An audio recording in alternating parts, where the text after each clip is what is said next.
Assalamu alaikum жалпы мұсылмандар, амансыздарбы? Бүгін 8 март 2023 жыл. Туғандар, 8 март бұл аял кішілерді майрам емес. Ашығылы айтайын сөздің башында эле. Бұл майрам эки сойка аял Клара Цеткин жана анын шериги Розой Люксембург тарабынан ар кандай митингтерди кылып, ызычыларды кылып, теңин кукуктуулук деп аз бул жөнүндө да айтып өтөм. Президенттен суранып, майрам болуп калган майрам. Ошол сойкулардын майрамы. Туугандар, 1857 жылы Нью-Йоркто текстил заводунда көтөрүлүш болот. Ошол күнү базар күн болот. Тарых бул жерде бурмаланган. Ошол текстилде иштеген аял кишилер көтөрүлүш чыгарган эмес. Алар ал күнү эс алышкан. Бул көтөрүлүш болгон, 1857 жыл ошол эле жылы болгон. Бирок сойку аялдар тарабынан болгон, достор. Көрдүңөрбү?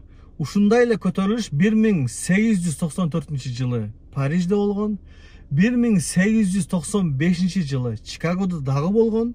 Андан кийин арадан убакыттар өтүп, жылдар өткөндөн кийин 1910 жылы дүйнөлүк ушул аял кишилердин майрамы болуп аталып калган. Ошол сойкулар тарабынан. Эми карагыла, достор. Бул сойкулар эмне деп чыккан? Бизге тең укуктуулук деп чыккан. Бизди полициялар жана башка эркектер бизди кордойт, бизди укугубузду тебелешет, бизди мындай адам катары көрүшпөйт дешет. Анан өзүңөр ойлонуп көрсөңөр, сойку аялдарды кайсыл эркек урматтасын? Кайсыл полиция урматтасын? Туурабы? Урматтабайт да. Алардын өздөрүнүн тандап алган иши ошол болсо. Анан силер жакшы ишти тандап алсаңар, ишиңер жакшы иштей бергиле деп урматтай беле? Албетте, өздөрүнүн жиркеничтүү ишин кылат дагы, зына деген, ушу менен дальше аны адам катары көрбөй, каласа урушу дагы мүмкүн, беттен ары кетет.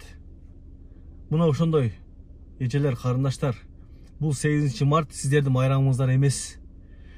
8 март майрамыңыздар эмес. Туугандар, дагы бир кайталайын. Сиздердин майрамыңыздар кайсыл дейинбе? Кайсыл күндөрү дейинбе? Сиздердин майрамыңыздар ар күнү.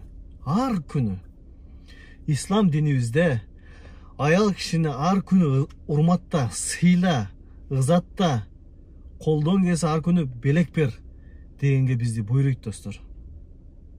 Мына ушундай, достор.